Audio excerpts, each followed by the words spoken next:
Starting. Okay, it's already recording. Tony Kakko, the vocalist from Sonata Arctica. Thanks for your time for talking to us here in Headbangers Brazil, man. How are you doing? I'm doing good. Thanks for having me. Oh, you're welcome, man. First of all, acoustic adventures. How this idea become life, man? Well, the original idea must have sparked like maybe, who knows, early 2000 and something when we recorded acoustic version of Mary Lou, a song from our Okay. debut album actually. And so yeah, that's how when the idea got sparked. But later on, we had little acoustic this and that done uh, in different occasions, and must have been like 2014 when we played acoustic festivals in Finland, and that was really it was a great experience, but that was still a really rough and raw version of what Sonata Arctica is like today acoustically. And then around 2018 we started talking our booking agencies and everybody that we want to go on tour acoustically and tour Europe with it. And it took some convincing, but they agreed, and then we got the tour done, and then we invited our label, Nuclear Blast, then to see the show, and they did, and they loved what we did, and they gave us a green light to go in studio and start recording these things. So it's been a really long process to get in here, and we already actually hit the studio in 2020, and this album was supposed to be released in January last year, but because of the pandemic thing and everything had to be postponed by 1 year. And now we are having acoustic adventures. And man, I was already hearing this album, and it's incredible. All the arrangements that you made for your songs, it's so good. Thank you Congratulations. very much. Thanks very much. I, I'm really happy to hear you like it. yes, man, I'm telling this because I'll be sincere with you. I'm not a huge fan of Sonata Arctica Electric, but the acoustic version of your sounds, they are so good. They are so well arranged. And how did you get that? Because getting something electric and fast like you have in your songs, in your compositions, and making an acoustic version, it would be difficult. So how did you manage to do this? It has a lot of thinking and talking. Talking. How did it get to getting into these acoustic versions? Somebody told me actually that Gene Simmons of Kiss had mentioned in some of the interviews that if a song does not work with only acoustic guitar, it's shit. so, so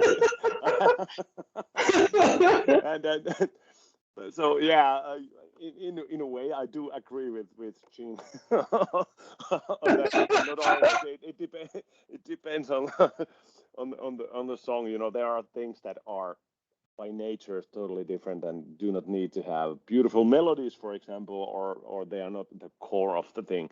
But for us, melodies and such, especially the melody part, it has been a vital part of any Sonata Arctica songs, and we have always had this sort of pop music formula, and it sounds bad, but it means basically that you have a verse and a pre-chorus and a chorus, and the simplest way of putting it, you just basically repeat those, and you have a song, and that has been the core of all the Sonata Arctica songs always. We have of course variations of the theme, but anyway, that's been the beginning, and when you make metal music or any sort of music with that kind of formula and write beautiful melodies and everything, it's really easy to translate the songs in any style of music. Basically, these would make pretty decent reggae songs, for example. I'm pretty sure, but you know, I don't do not want to go there. But anyway, in this acoustic thing, it was just a matter of taking out all the decorations and things that necessarily weren't even there when I was writing the songs, because you know I often use acoustic guitar and piano keyboards when I'm writing the songs, and the songs are sort of skeletons until I start adding elements like double kicks if the song wants to be like a speedy power metal-esque song, for example, and So it was really easy. It's just I enjoyed enormously this process. Nice, man, nice. And I was listening to the album, and I could get that you managed to use a lot of your outside metal influences to rebuild your songs. Am I wrong about it? Could you repeat, please? Oh, sorry. Listening to the album, I could get that you just managed to use all your outside metal influences and all those songs that Yes. you listen out of metal to rearrange those songs. Am I wrong about it? Yeah, that's absolutely right, and that's also the reason why it was so easy and pleasant. I did not have to try and make these songs something like really heavy metal. I am not the biggest metalhead in the world. I'm pretty sure that's not the big surprise for anybody. I just enjoy metal music, same as any other type of music, really. And but Sonata Arctica just turned out to be a metal band, and so I'm doing that, and I'm enjoying it enormously. It has become alive. So yeah, this acoustic thing, it allows us to play around. If we want to make one of the songs sound like bluegrass, we can do Yes. that. We gave ourselves a lot of freedom to just play around with Yes. ideas and listen to the song and hear what it wants to be, basically. And it gives a lot of color to the album. When not all the songs basically sound the same, but we can even use banjo. Everybody loves banjo, right? Yes, and it's so far away from what the band is usually would do because, like you've told, you've done some bluegrass stuff in the album. You have some country things in the album, and that is so good, so good to hear. And I'm just waiting. What songs are you managing to do in the volume 2? Because volume 1 for me it's a success. Congratulations. Well, thank you very much. Well, let's put it this way: that it was an accident, but there is no Ecliptica songs, for example, on the first album, the first volume. We didn't pay any attention. Someone pointed out that do you have any Ecliptica songs? You didn't record them. Yeah, we actually did, yes. But the idea when we were choosing which songs would go on which album, we didn't pay attention to from which album they are from, but the Uh-huh. aim was to make two albums that are balanced together. We didn't want to make one album that is really full of happy, faster songs and then really slow, moody album. But just make balanced albums, and for some reason all the Ecliptica songs ended up on volume 2. I don't know why, but that's the reason. And we do have a lot of songs there. You have your Full Moons and Letter to Dana, just to mention two of them. But if you check our Yes. set list from the 2019 Acoustic Adventures tour, you will get a really good idea of what to expect from the volume 2. Okay. Okay. Oh, I will check it. I will check it. And now I don't know. You're preparing to get on the road again, but unfortunately, all those pandemic stuff is returning. What are you expecting about it? Well, what do you mean expecting from? Yeah, from what would happen because I saw that you were planning to do a long tour, but all that shit is starting to happen Ah, again. yes, yeah. We were supposed to actually hit this road next month and have an Acoustic Adventures tour in Finland, but that was postponed until autumn. And let's see if that actually. Let's keep our fingers crossed that it happens. And now the next thing that we're gonna have is one show in Finland in March, and let's see if that happens. And then Yes.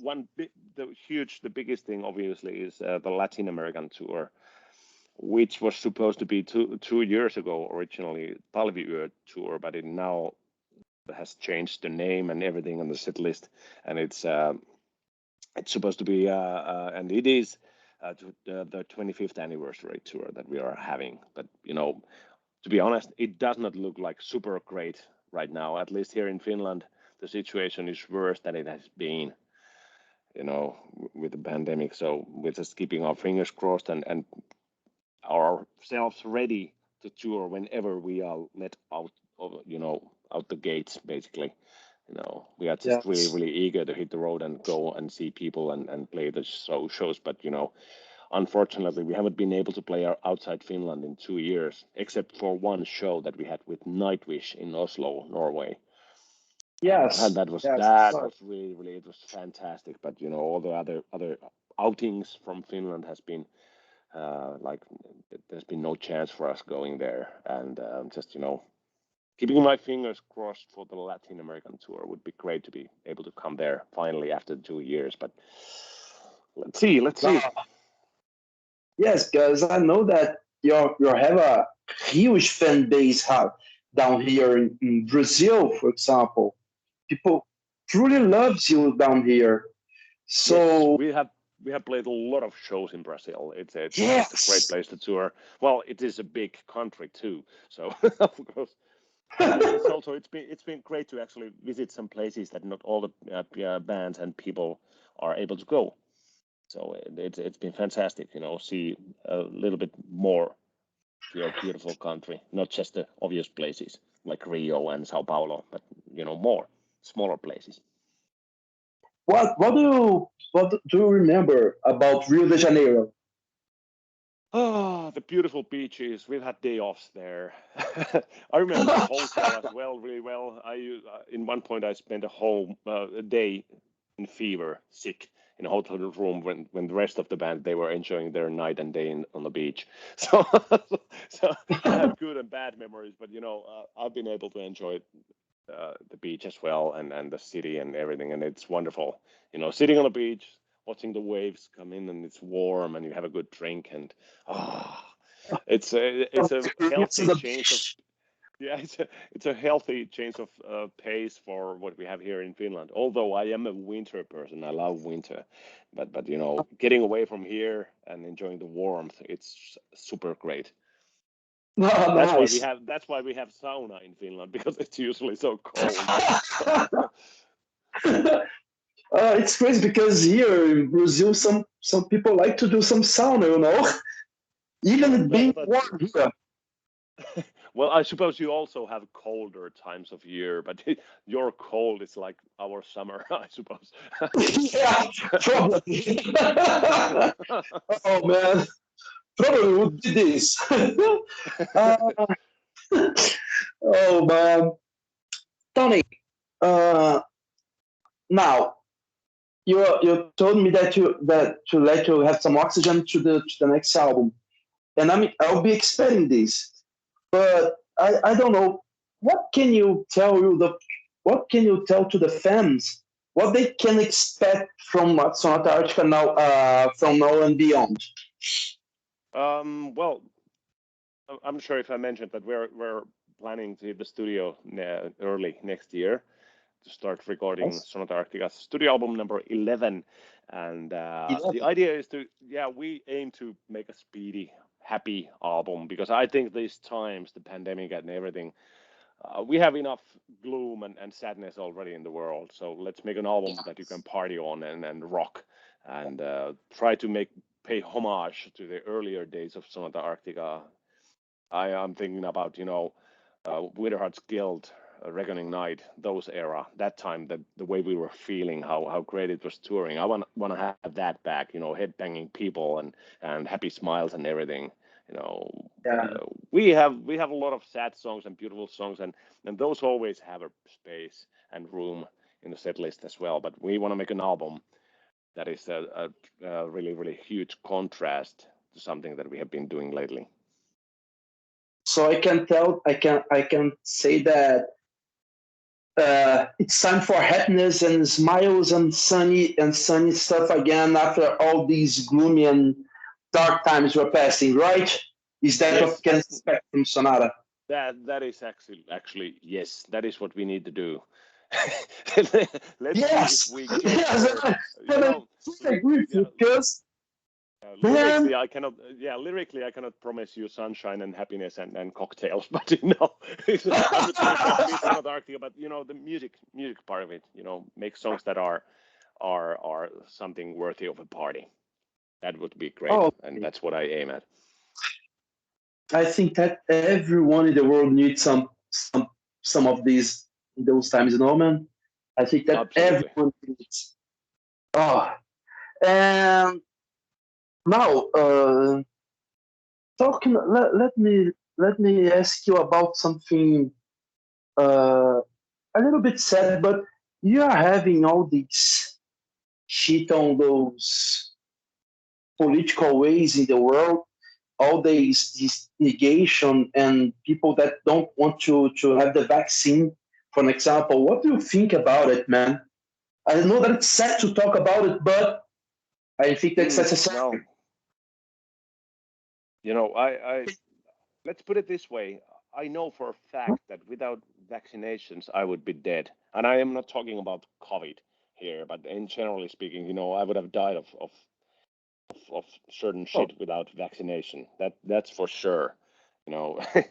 We even had polio when I was a kid around here. I didn't get it, but we had a vaccination. It started to be an infection in Finland, like not pandemic, but like local in Finland, that it was spreading, and all the kids were vaccinated for it then, and I'm really thankful for it, and so I'm really pro vaccinations. I'm totally towards them, and like we would not be able to tour in Latin America without vaccinations for yellow fever, for example. It's something that we need to have. I think it's really stupid that if there is a vaccination that might save your life and stop you from spreading the illness unnecessarily to people that are not able to handle it, I think it's rather irresponsible to not take the action and accept it.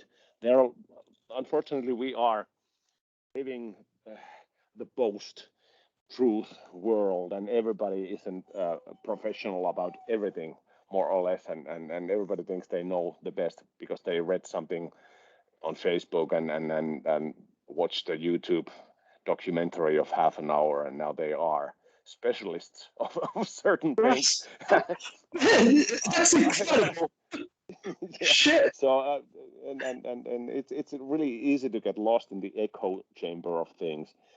When you're, for example, in Facebook and you Facebook, when they know what you are like, they will fill your feed with like-minded people that think the same way you do, and you start slowly thinking that this is how it is, this is how it's going to be, and the rest of the world is wrong.